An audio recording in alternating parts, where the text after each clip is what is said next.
The ice beneath my feet cracked like broken promises as I stood outside St. Mary's Home for the Lost, watching another child's breath turn to frost in the merciless Alaskan air. 23 of us called this place home, if you could call a wooden structure battling -40 degrees a home at all. The Yukon River stretched endlessly beyond our frosted windows, a frozen highway that carried away more dreams than it ever delivered. Sister Catherine always said we were the lucky ones, saved from the streets of Fairbanks and given purpose in God's wilderness. But as I pressed my palm against the ice-covered glass that morning, feeling the cold burn through my skin like judgment itself, I knew something was about to change everything we thought we understood about luck.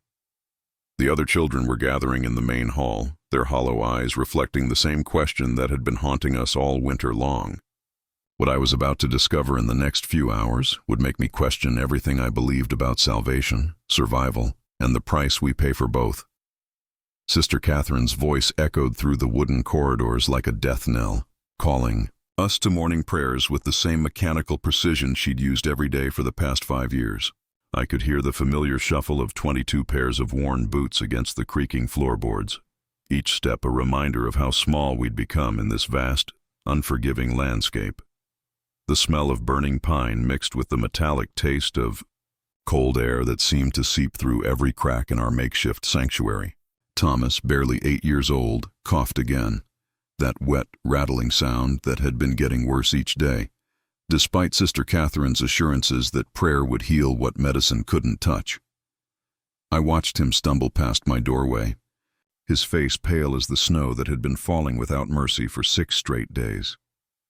The other children followed behind him like ghosts in their threadbare wool coats, their silence more deafening than any scream could have been. As I joined the procession toward the main hall, the floorboards beneath my feet groaned ominously, as if the building itself was warning us about what lay ahead, but nothing could have prepared me for what Sister Catherine was about to announce that morning. The main hall felt like stepping inside a tomb made of ice and shadows, where our breath formed small clouds that seemed to carry away pieces of our souls with every exhale.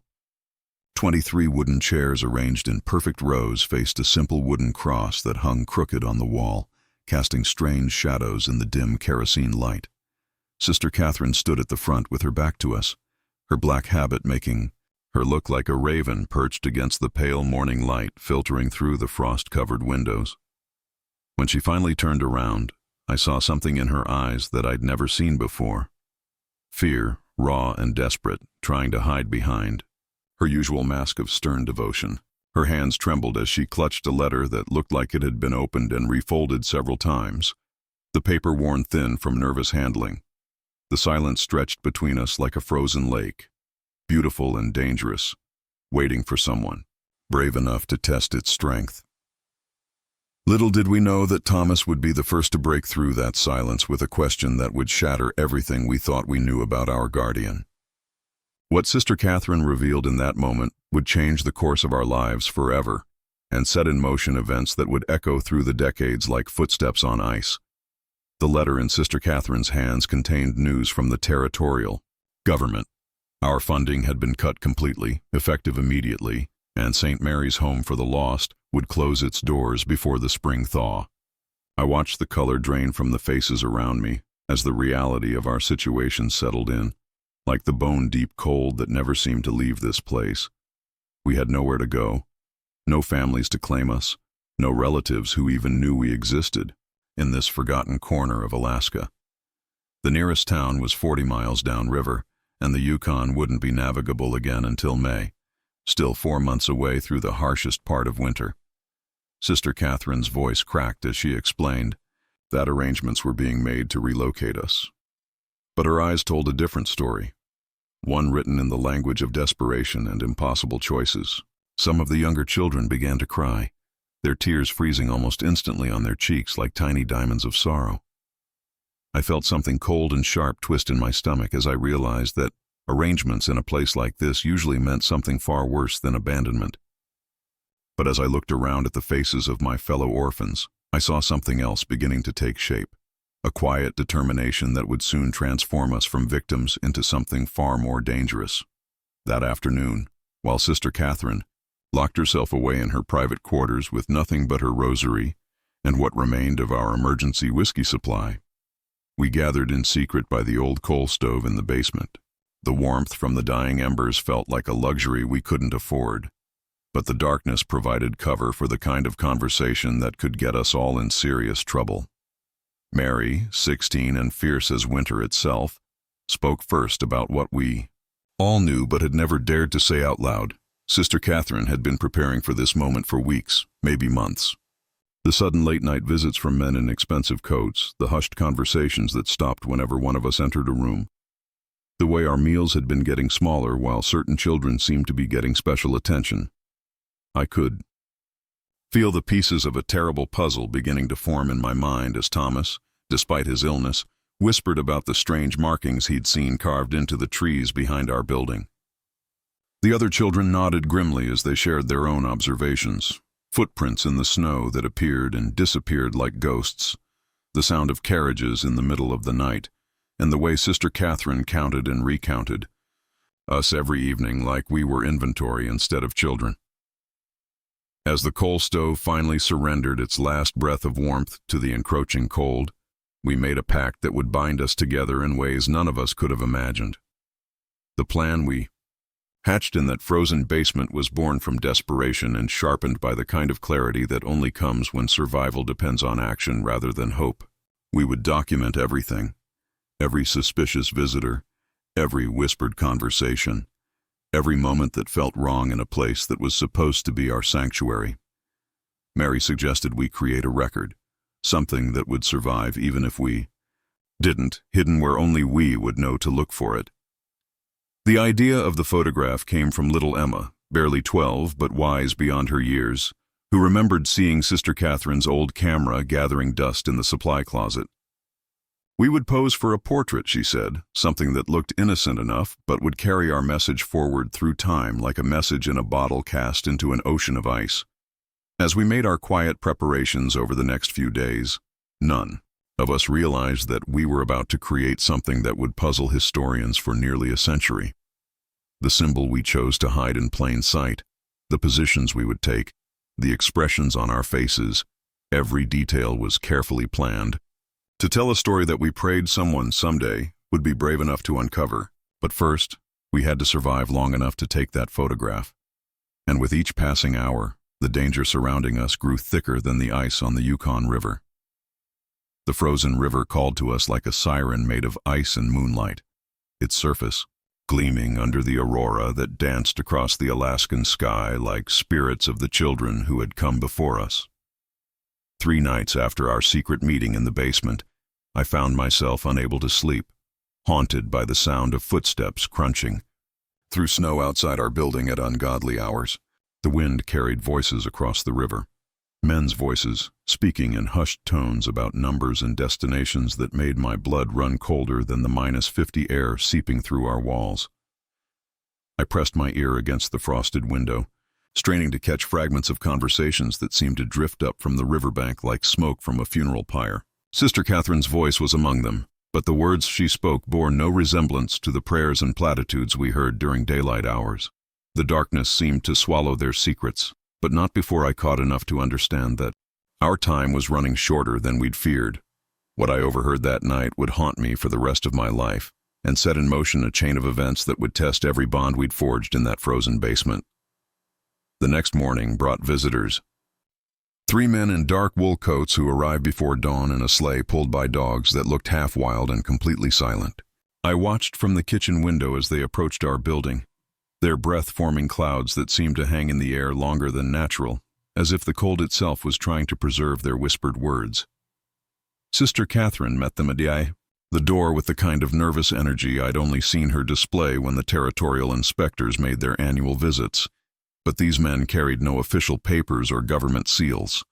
The tallest one handed her an envelope thick enough to contain either money or death certificates, and the way her hand shook as she accepted it told me everything I needed to know about which option seemed more likely. Their eyes swept across our windows like searchlights, and I instinctively ducked below the sill, my heart hammering against my ribs like a trapped bird desperate for freedom. Through the thin walls, I could hear fragments of their conversation.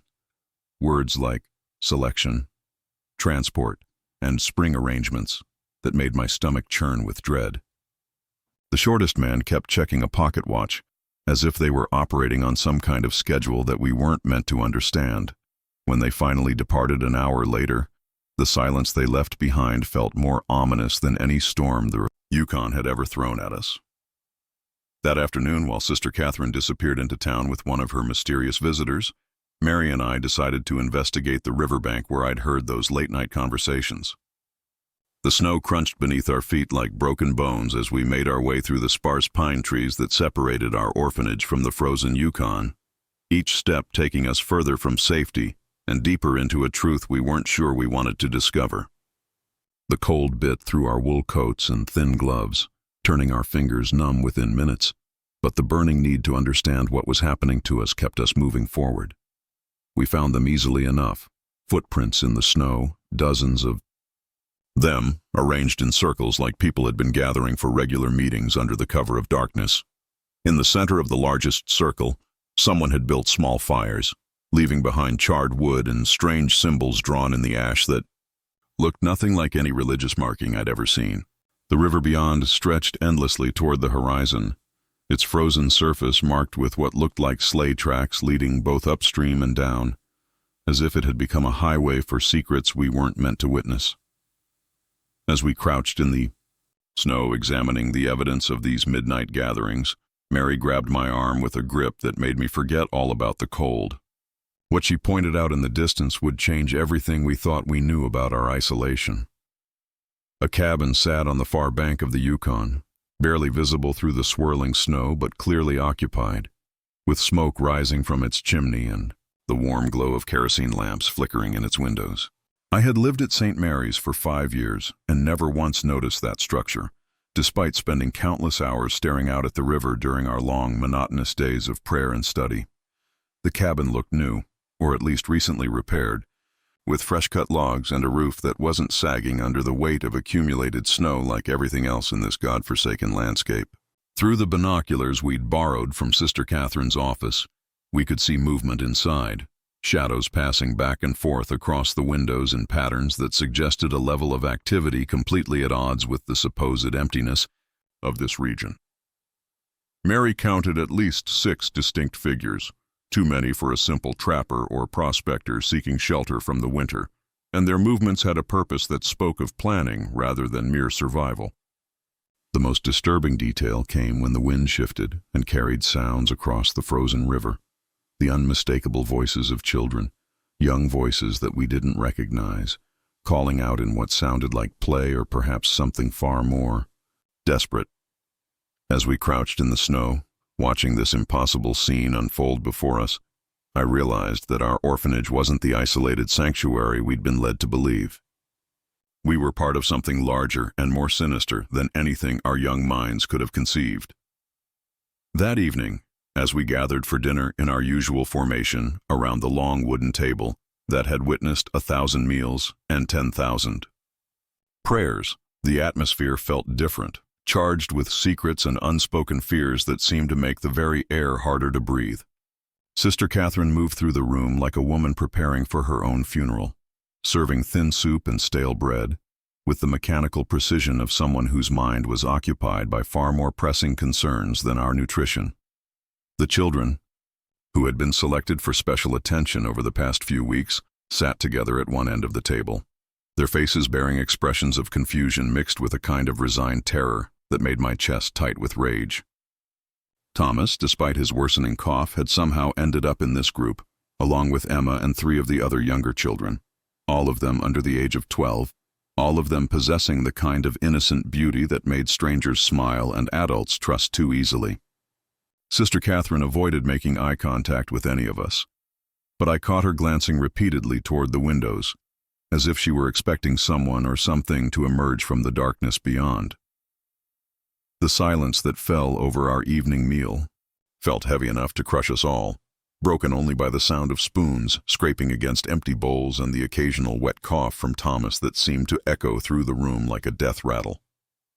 As I watched Sister Catherine's hands tremble while she served the last of the soup, I understood that whatever was going to happen to us was going to happen soon. After dinner, while the other children were occupied with their evening chores, Mary and I managed to slip back outside under the cover of washing dishes at the outdoor pump.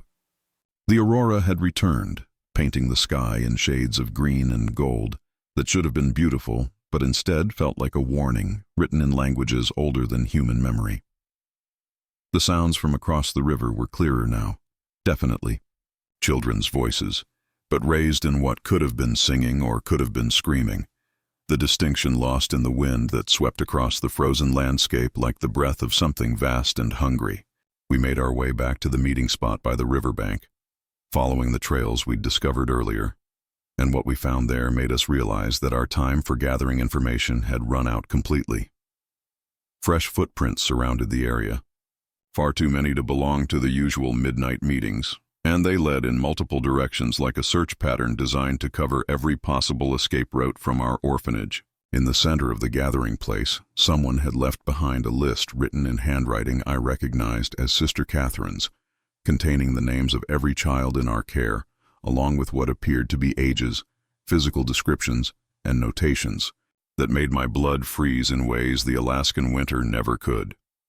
At the bottom of the list, circled in red ink, were 6 names: Thomas, Emma, and 4 others who had been receiving that special attention, along with a date that was only 3 days away. As we stood in the snow, reading our own death sentences by the light of the aurora, Mary and I made a decision that would either save us all or ensure that none of us would live to see another spring.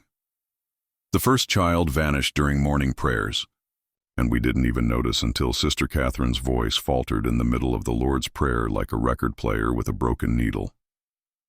Little Sarah's chair sat empty in the 3rd row, her worn prayer book still open to the page we'd been reciting, as if she had simply evaporated into the frigid air that seemed to steal everything precious from this cursed place. I watched Sister Catherine's eyes dart frantically around the room, counting and recounting our diminished numbers with the desperation of a woman who knew she was running out of time to fulfill some terrible obligation. The other children shifted nervously in their seats, sensing the change in atmosphere the way animals can smell an approaching storm. But none of us dared to ask the question that hung in the air like frozen breath. Sarah had been one of the 6 names on that list Mary and I had discovered by the riverbank, and her absence felt like the first domino falling in a chain reaction that would consume us all. Outside, the snow continued its relentless assault against our windows, each flake seeming to carry away another piece of our hope for survival. When Sister Catherine finally resumed the prayer, her voice carried a tremor that spoke of guilt and fear in equal measure, and I knew that whatever had happened to Sarah was just the beginning. The silence that followed our morning devotions felt heavy enough to bury us all beneath its weight. By midday, 2 more children had simply ceased to exist within the walls of St. Mary's Home for the Lost, their beds made with military precision and their few belongings arranged as if they had never been disturbed. Emma's favorite rag doll still sat on her pillow, its button eyes reflecting the pale light filtering through our ice-covered windows like tiny black mirrors that had witnessed horrors too terrible for words. Young Peter's wooden toy horse remained on his nightstand, carved by his own hands during the long winter evenings when we'd had nothing but time and hope to sustain us through the darkness. Sister Catherine offered no explanations, only nervous glances toward the windows and muttered prayers in Latin that sounded more like incantations than appeals for divine mercy. The children who remained grew quieter with each passing hour, clustering together like sheep, sensing the presence of wolves circling just beyond the light of our inadequate fires. I caught Mary's eye across the common room and saw my own terror reflected there, mixed with a grim determination that reminded me why we had chosen each other as allies in this place where trust was as scarce as warmth. The afternoon stretched endlessly before us, each minute marked by the sound of our own breathing and the occasional creak of settling wood that could have been footsteps, or could have been the building itself preparing to collapse under the weight of its secrets. As evening approached, we all understood without speaking that the night would bring either answers or our own disappearances into the vast white silence beyond our walls.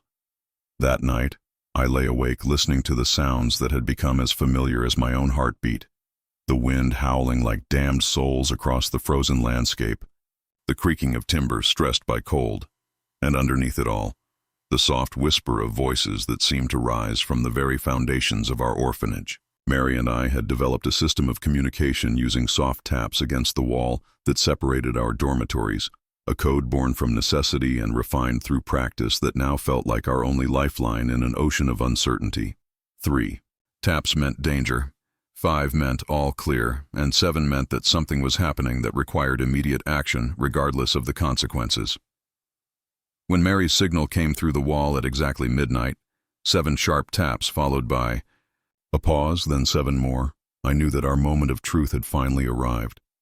I slipped from my bed with the silence of someone who had spent years moving through a world where being noticed often meant being punished, and made my way to the window that offered the clearest view of the riverbank. What I saw there confirmed our worst fears and revealed the true scope of the nightmare that had been unfolding around us for months.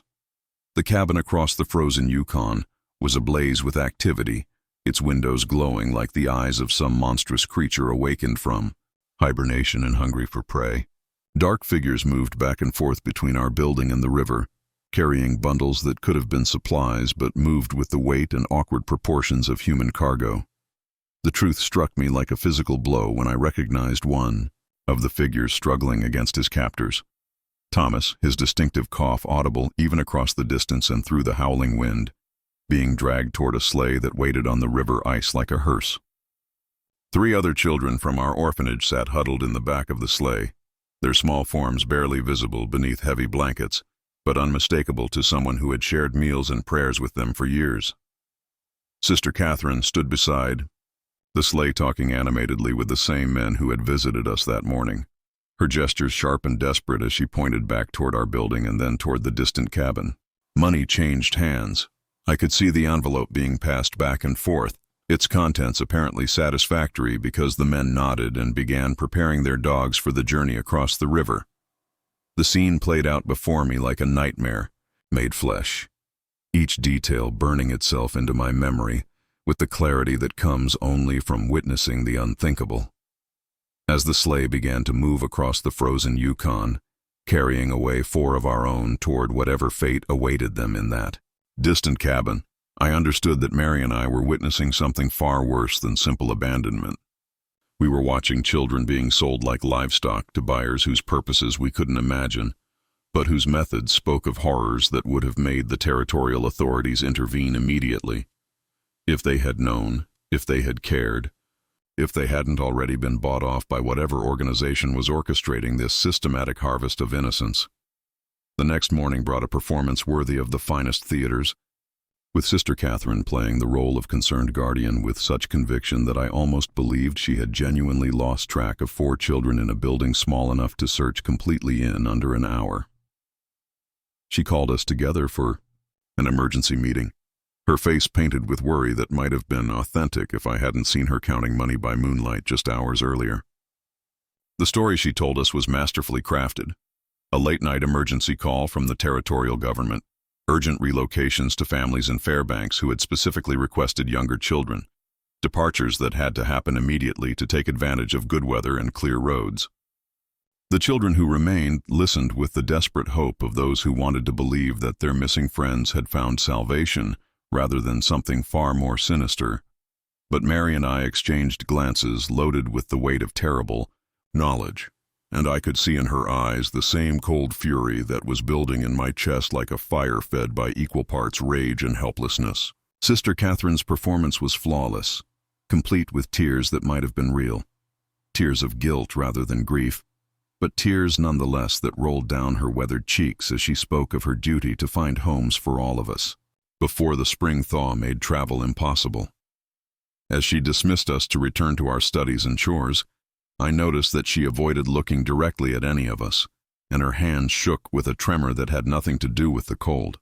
The remaining children scattered to their various activities with the resigned acceptance of those who had learned not to question the arbitrary cruelties of adult authority, but Mary lingered behind with me, and in the silence that followed Sister Catherine's departure, we made a decision that would either damn us or save us. The plan we hatched in those desperate moments was born from pure survival instinct, sharpened by the certainty that we would be next on whatever list Sister Catherine was working from. We had maybe 2 days before the buyers returned for another shipment, and during those 2 days, we would document everything we had witnessed in a way that would survive even if we didn't. The photograph idea that Emma had suggested during our basement meeting now took on urgent significance. We would gather the remaining children under the pretense of creating a memorial for our relocated friends, pose for what would appear to be an innocent group portrait, but embed within that image a message so clear that future investigators couldn't possibly miss it. Every position, every expression, every seemingly random detail would tell the story of what had happened at St. Mary's Home for the Lost during the winter of 1929. The symbol we had chosen, a simple arrangement of hands and positioning that would look natural to casual observers but would scream the truth to anyone who knew how to look, would be our message in a bottle, cast into the ocean of time in hopes that someday someone would care enough to pull it from the depths and expose the horrors that had taken place on the frozen banks of the Yukon River. As Mary and I whispered our plans in the shadows of the common room, I felt something shift inside me, a transformation from victim to survivor that would define the rest of my life. We would take that photograph, we would hide our evidence where it could be found, and if we were lucky enough to live through what came next, we would carry the truth forward like a torch in the darkness. But first, we had to survive long enough to gather the remaining children and convince them to participate in what might be the most important picture ever taken in the territory of Alaska. The sound of sled runners cutting through snow reached us at 3 a.m, but this time the rhythm was different, urgent, desperate, carrying voices that spoke in whispers sharp enough to cut through the Alaskan wind like broken glass. I pressed my face against the frost-covered window and saw something that made my heart stop completely. Thomas stumbling through the snow toward our building, supported by a figure in dark clothing who moved with the fluid grace of someone accustomed to navigating treacherous terrain in absolute silence. Behind them, 2 more shadows carried bundles that resolved into Emma and Peter, both unconscious but visibly breathing, their small forms wrapped in blankets that looked nothing like the rough wool we were accustomed to at St. Mary's. The mysterious rescuer moved with purpose and urgency, constantly checking over their shoulder as if expecting pursuit from the direction of the cabin across the frozen Yukon. As they approached our building, I could see that Thomas was conscious but barely, his lips moving in what appeared to be frantic whispers directed at his savior. The scene unfolding before me was so unexpected, so contrary to everything I had feared would happen, that for a moment I wondered if I was dreaming or if the stress of the past few days had finally driven me to hallucinations. But the soft knock at our back door confirmed the reality of what I was witnessing, and I knew that everything was about to change once again. Sister Catherine's reaction to the midnight arrival told me everything I needed to know about how much she understood of what was really happening in her domain of supposed sanctuary. I watched from the shadows as she opened the door with hands that shook so violently she could barely work the latch, her face cycling through expressions of shock, fear, and something that might have been relief if it hadn't been so thoroughly mixed with terror. The conversation that followed was conducted in whispers so intense they seemed to carry more weight than screams, with the mysterious rescuer speaking in a voice I couldn't quite identify, but whose tone conveyed both authority and desperation in equal measure. Sister Catherine kept glancing toward the stairs that led to our sleeping quarters, as if she feared we might overhear something that would complete our understanding of the nightmare we'd been living through. The rescuer's words came in short, sharp bursts, fragments about compromise, discovery, and limited time that painted a picture of an operation falling apart at exactly the moment when lives hung in the balance. Thomas swayed on his feet. As they spoke, his eyes unfocused, but his attention fixed on the conversation, with the intensity of someone who had seen things that would haunt him for whatever remained of his shortened life. When Sister Catherine finally stepped aside to allow them entry, I caught a glimpse of the rescuer's face in the lamplight, and what I saw there changed everything I thought I understood about who could be trusted in this frozen wasteland we called home. The face belonged to Father Mackenzie, the traveling priest who visited our orphanage twice each year to perform confirmations and hear confessions. But the man who stood in our entryway bore no resemblance to the gentle cleric who had blessed our meals and listened to our small sins with infinite patience. His clothing was practical rather than clerical, heavy wool and leather designed for survival rather than ceremony, and his eyes held a hardness that spoke of witnessing horrors that would test any faith. The children he had rescued were in worse condition than their brief glimpse through the window had suggested. Emma's wrists showed marks that looked like rope burns, Peter's face was bruised in ways that suggested rough handling, and Thomas's cough had developed a wet, desperate quality that made each breath sound like it might be his last. Father Mackenzie worked with the efficiency of someone who had performed these kinds of rescues before, checking each child for injuries while speaking in low, urgent tones to Sister Catherine about immediate medical needs and transportation arrangements that would need to happen before dawn. The conversation revealed layers of complexity I hadn't imagined, references to other orphanages, other rescues, and a network of people working to expose what Father Mackenzie called the harvesting operation that had been preying on Alaska's most vulnerable children for years. As I crouched in the darkness at the top of the stairs, straining to catch every word, I began to understand that our isolated orphanage was just one piece of a puzzle that stretched across the entire territory. The cabin across the river, the mysterious buyers, even Sister Catherine's nervous behavior. All of it was part of something so much larger and more systematic than we had realized. The revelation that Sister Catherine had been working undercover, gathering evidence while trying to protect as many children as possible, hit me like a physical blow that left me reeling in the shadows of the stairwell. Father Mackenzie's whispered explanation painted a picture of a woman trapped between impossible choices: cooperate with the trafficking operation and watch children disappear, or resist and risk having the entire orphanage closed down with all of us scattered to even worse fates. The sales I had witnessed were actually staged rescues, with Father Mackenzie and his network of allies posing as buyers to extract children before they could be shipped to their real destinations, places that Father Mackenzie described only as facilities where children were never seen again. Sister Catherine's trembling hands and nervous behavior suddenly made sense in a completely different context. She had been living with the knowledge that every day might bring discovery, that every child she failed to save might disappear forever, into a system designed to erase their very existence. The money I had seen changing hands was payment to the real traffickers, funds that Father Mackenzie's organization raised through desperate appeals to churches and charitable organizations who understood the scope of the crisis but couldn't act through official channels. As the pieces of the truth assembled themselves in my mind, I felt a mixture of relief and horror that left me dizzy. Relief that Sister Catherine wasn't the monster I had believed her to be, and horror at the realization of how close we had all come to disappearing completely.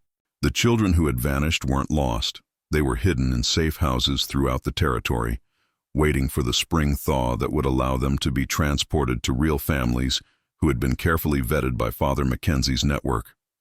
The urgency in Father Mackenzie's voice as he described the situation made it clear that our window of opportunity was closing rapidly.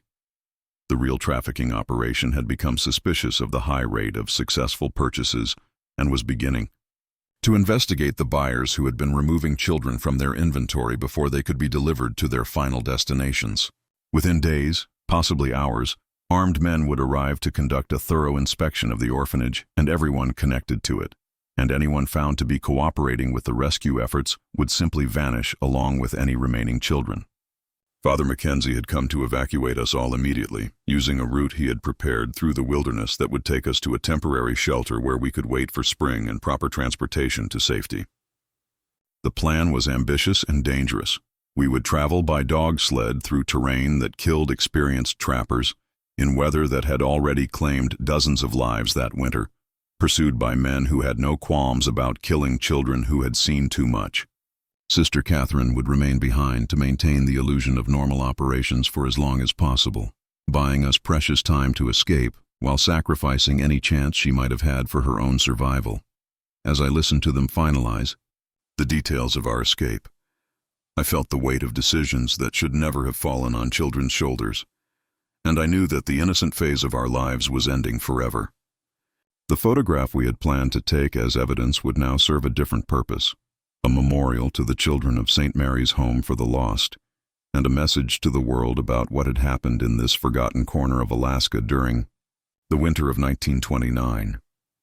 By the time the first gray light of dawn began to filter through our frost-covered windows, 13 children were dressed and ready for a journey that would either deliver us to safety or kill us in the wilderness that stretched endlessly beyond our walls.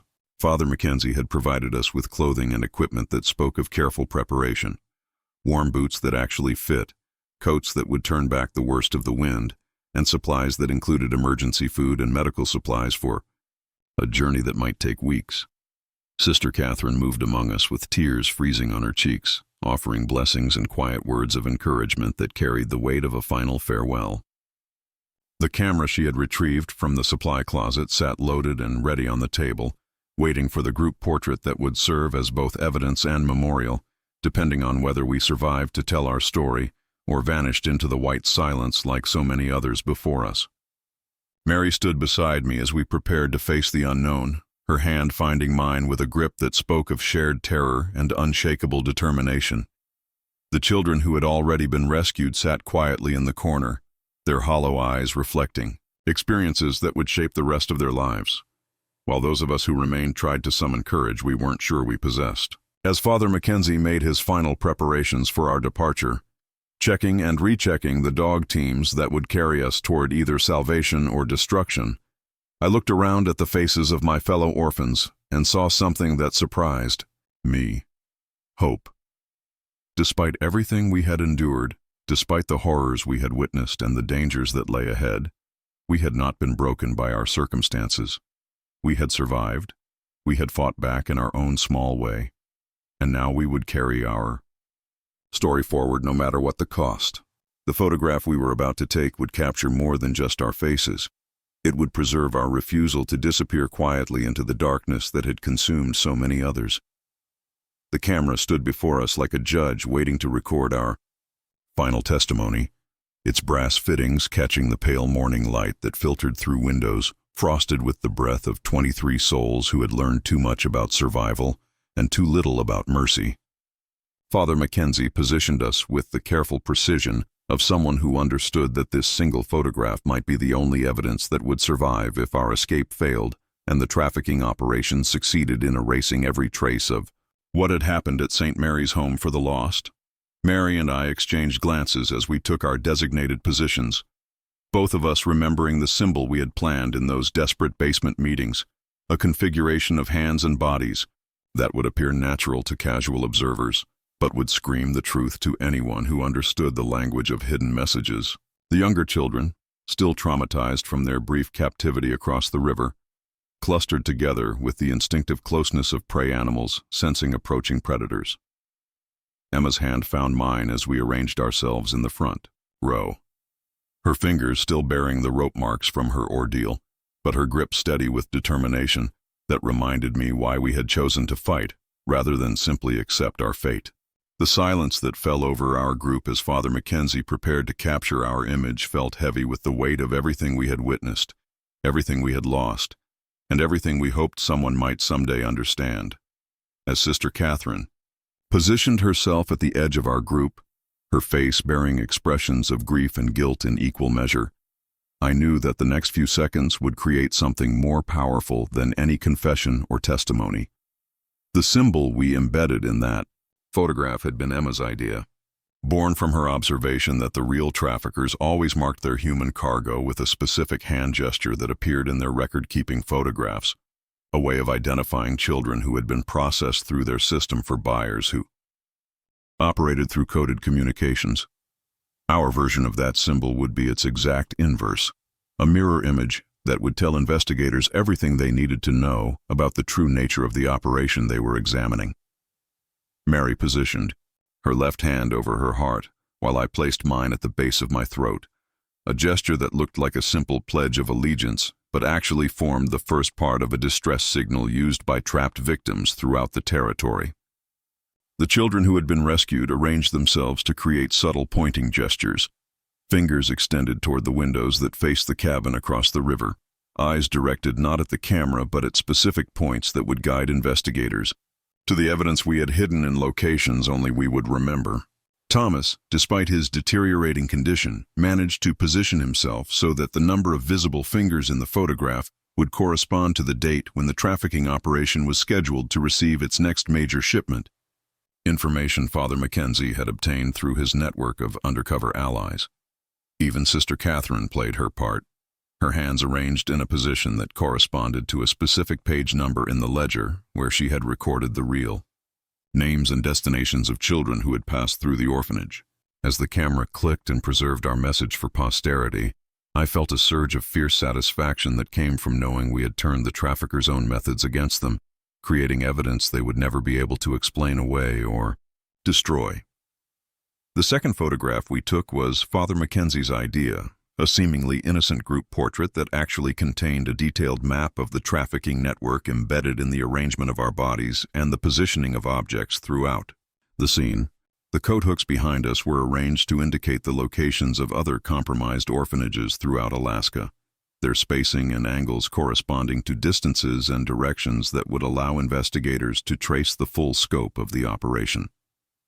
The books on the nearby shelf had been selected and positioned to spell out names in their first letters, names of officials who had been bought off, shipping companies that transported children, and buyers who operated under false identities. Throughout the Pacific Northwest, Mary held a slate with what appeared to be a simple arithmetic lesson, but the numbers actually provided coordinates for the cabin across the river and the locations where evidence had been buried beneath markers that looked like natural landmarks. The children's clothing had been adjusted to display specific patterns, buttons fastened in sequences that corresponded to dates, scarves arranged to point toward hidden caches of documents, shoes positioned to indicate the number of children who had disappeared from each location in the network.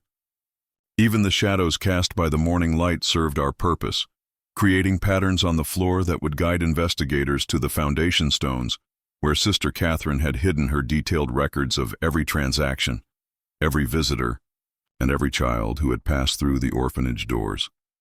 As Father Mackenzie prepared the camera for this second exposure, I marveled at the complexity of the message we were embedding in what would appear to be nothing more than a routine, institutional photograph. The traffickers had taught us well, too well, as it turned out, because we had learned to hide truth in plain sight with a skill that would ultimately expose their entire operation. The sound of approaching sleighs reached us just as Father Mackenzie finished securing the photographic plates in containers designed to survive fire, flood, or deliberate destruction by people who understood their significance. Through the windows, we could see dark shapes moving across the frozen landscape with the purposeful urgency of hunters who had finally cornered their prey and intended to finish what they had started months ago. Sister Catherine's face went pale as she recognized the lead rider, one of the territorial officials who was supposed to oversee the welfare of children in state care, but who had actually been facilitating their disappearance for profits that made him willing to ignore. The screams that echoed from facilities no government inspector would ever see. Father Mackenzie worked with desperate efficiency to hide the photographic evidence in locations throughout the building, places that would survive even if the structure was burned to eliminate witnesses who had seen too much. The children who had been rescued earlier were quickly moved to a hidden root cellar beneath the kitchen, a space that had been prepared specifically for this contingency, and stocked with supplies that would allow them to survive for days if necessary. Mary and I helped arrange the remaining children in positions that would make us appear to be engaged in normal daily activities, a carefully choreographed performance designed to buy precious minutes, while Father Mackenzie completed his preparations for what might be our final escape attempt. The approaching sleighs were moving faster now, their occupants apparently confident that they had finally solved the problem of missing children and suspicious rescues that had been disrupting their profitable operation. As I watched them close, the distance between the riverbank and our building, I felt a cold certainty settle in my chest. Whatever happened in the next few hours would determine whether our hidden messages would ever be discovered, or whether they would remain buried with us beneath the snow that covered so many secrets in this godless corner of Alaska. The confrontation that followed unfolded with the terrible inevitability of an avalanche, beginning with polite inquiries about recent visitors and escalating quickly to threats and violence as the traffickers realized that their carefully constructed system had been compromised from within. The territorial official who entered our main hall carried himself with the arrogance of someone accustomed to absolute authority over populations that had no voice in their own fate and no recourse when that authority was abused beyond all recognition. His companions were not government employees, but private contractors whose scarred hands and cold eyes spoke of work that required them to silence witnesses permanently and efficiently. They moved through our building like predators following scent trails, checking corners and examining details with the thoroughness of professionals who understood that overlooked evidence could lead to discoveries that would destroy everyone involved in the operation. Sister Catherine maintained her performance as confused and cooperative administrator for exactly as long as it took them to discover the hidden root cellar and realize that several children were missing from the count they had expected to find. The moment when her facade cracked and revealed the determined resistance fighter underneath was also the moment when I understood that none of us were going to walk away from this confrontation alive unless something miraculous happened very quickly. As the lead official's voice rose to a shout, and his hand moved toward the weapon beneath his coat, I caught Mary's eye and saw my own desperate resolve reflected there. We would fight with everything we had, and if we died, at least we would die knowing that we had hidden evidence that would eventually expose the truth. The photograph we had taken was our legacy, our weapon, and our final gift to children who would come after us. If anyone survived to ensure that the hidden messages we had embedded in those seemingly innocent images would be discovered by people who cared enough to look for them. The chaos that erupted when Father Mackenzie's allies arrived through the back entrance was like something from the most violent frontier stories, but with the desperate edge that comes from fighting to protect children whose lives hang in the balance between salvation and systematic destruction. Gunshots echoed through the wooden structure as men who had dedicated their lives to rescuing the innocent battled others who had built fortunes by preying on the defenseless, and the thin walls that had sheltered us from the Alaskan winter proved no protection at all against the violence that human beings could inflict upon each other in pursuit of profit or justice. I grabbed Thomas and Emma, pushing them toward the corner where Mary was gathering the other children, all of us trying to make ourselves as small as possible, while the battle raged around us with an intensity that made the wind outside seem like a gentle whisper.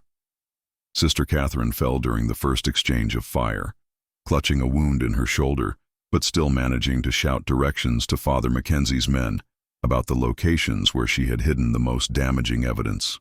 Against the trafficking network, the territorial official who had seemed so confident moments earlier was now barricaded behind an overturned table, his expensive clothes torn and his face bearing the expression of a man who finally understood that his victims had found allies, willing to match his violence with violence of their own. As bullets splintered wood around us and smoke began to fill the air from fires that had started in the confusion, I realized that our carefully planned photograph might be the only thing that survived this confrontation to tell the world what had happened in this remote corner of Alaska during the winter, when children learned to fight back against monsters who wore human faces and spoke in the language of law and order, while practicing the most brutal forms of exploitation imaginable. The silence that followed the gunfire was more deafening than the battle itself, broken only by the crackle of flames, beginning to consume the wooden structure that had been our home, our prison, and finally our battlefield in the war between those who would save children and those who would sell them. I emerged from behind the overturned furniture to find Father Mackenzie kneeling beside Sister Catherine, his hands pressed against wounds that were bleeding too freely for the kind of hope we had carried through so many dark nights during that terrible winter. The territorial official and his men lay motionless near the entrance, their expensive clothes now stained with blood that looked almost black against the pale morning light filtering through smoke and shattered windows. Mary appeared at my side, with Thomas leaning heavily against her shoulder, his breathing labored but his eyes alert with the kind of awareness that comes from surviving something that should have killed you.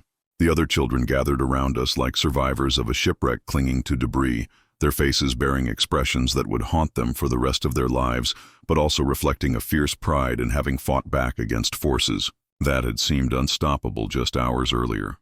As Father Mackenzie's allies worked to secure the building and tend to our wounded, I felt the weight of everything we had endured settling into my bones like the cold that never truly left this place. The photograph we had taken lay hidden in locations throughout the burning structure, and I prayed that someone would have the wisdom to retrieve it before the flames consumed the evidence that had cost us so much to create. The rescue that came, with the spring thaw, brought investigators from as far away as Washington, D.C., Men in clean suits who had never experienced the kind of cold that turns your breath to ice, but who possessed the authority to ensure that our hidden messages would be examined by people trained to decode the desperate communications of the trapped and the terrified. I watched from my hospital bed in Fairbanks as they carefully extracted the photographic plates from their hiding places, their movements precise and reverent as they handled evidence that represented the difference between justice and conspiracy, between remembrance and erasure. The symbols we had embedded in those images spoke clearly to investigators who understood the language of human trafficking, and within weeks, arrests were being made throughout Alaska and the Pacific Northwest. As the full scope of the operation became clear, children who had been missing for years were found in facilities that existed in legal gray areas, their captors confident that their victims were too young, too traumatized, or too thoroughly isolated to ever pose a threat to the profitable enterprise that had treated them as commodity rather than human beings. The cabin across the frozen Yukon yielded records that documented the systematic harvesting of orphans, indigenous children, and runaways who had disappeared into a network that stretched from Alaska to California and beyond. Sister Catherine, recovering slowly from wounds that would leave her permanently disabled, provided testimony that helped investigators trace financial connections reaching into the highest levels of territorial government and federal bureaucracy. As I gave my own statement to detectives who listened with expressions of barely controlled rage, I understood that our photograph had accomplished something far greater than simply preserving evidence. It had given voice to children who had been systematically silenced for years.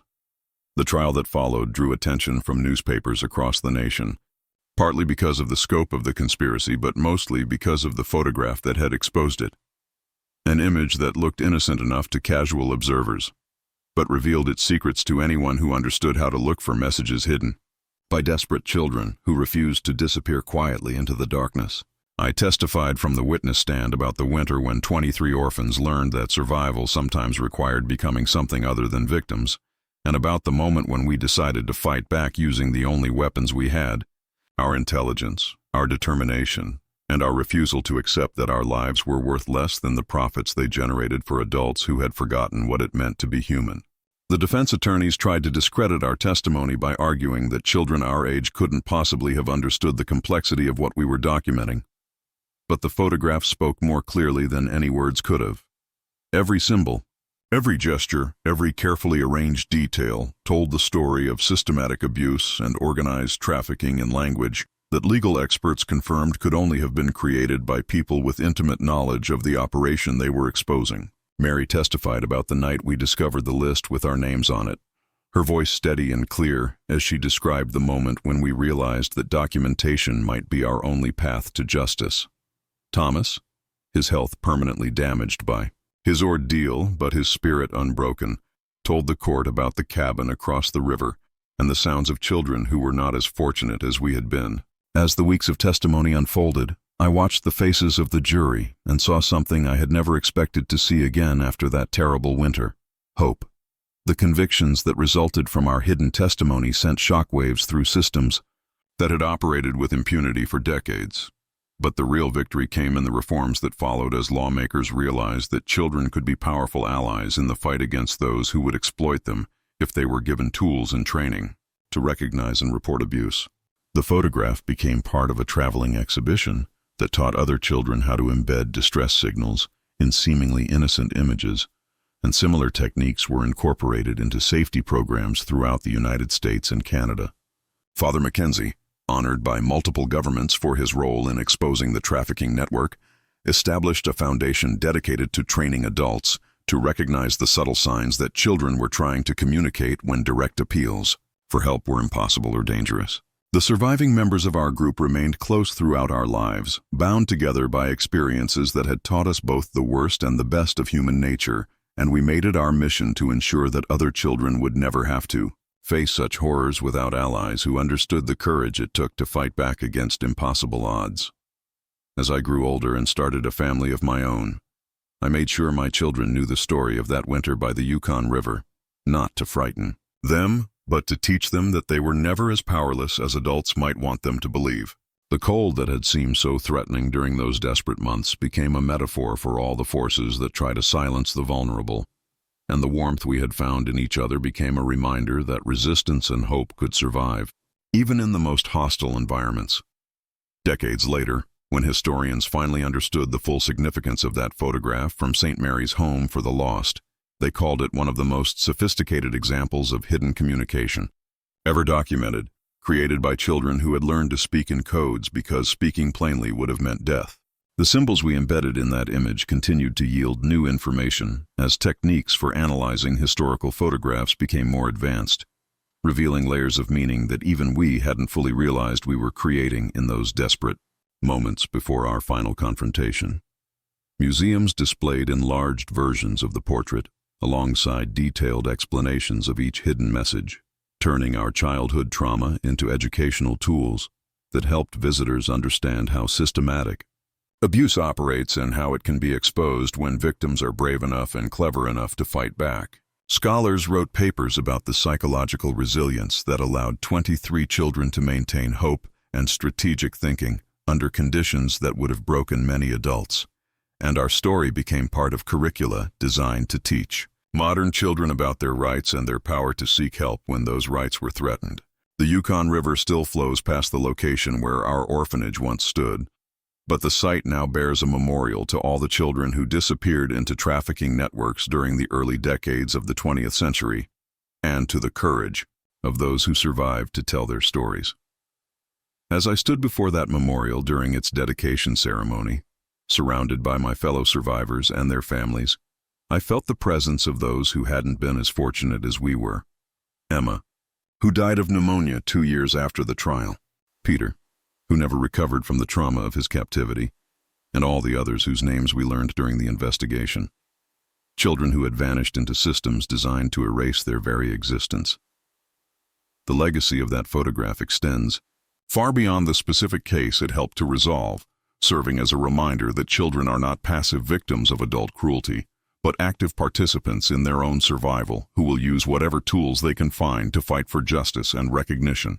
The techniques we developed for hiding messages in plain sight have been studied by intelligence agencies, child protection services, and human rights organizations around the world, all of them recognizing that sometimes the most powerful testimony comes not from words spoken in courtrooms, but from symbols embedded in images by people who understand that their lives depend on being heard by someone, somewhere, who cares enough to look beyond surface appearances. The winter of 1929, by the Yukon River taught us that survival requires more than enduring hardship. It requires the courage to document injustice even when documentation seems impossible, and the faith that truth will eventually find its way to people with the power to act on it. As I write these words more than 90 years later, I am still amazed by the young people we were, children who refused to accept that our suffering was meaningless and instead transformed it into a weapon against those who believed we were too small, too frightened, and too isolated to pose any threat to their profitable enterprise. The photograph we created in those final desperate hours before our escape speaks across the decades with a voice that grows stronger rather than weaker with time, reminding each new generation that the most important battles are often fought, not with weapons or wealth, but with intelligence, determination, and an absolute refusal to disappear quietly into the silence that evil requires to flourish. The echoes of our resistance still reverberate beneath the ice of that distant river, and they will continue to inspire others long after all of us who lived through that terrible winter have joined the eternal silence of those who fought against darkness and chose to leave light behind for others to follow.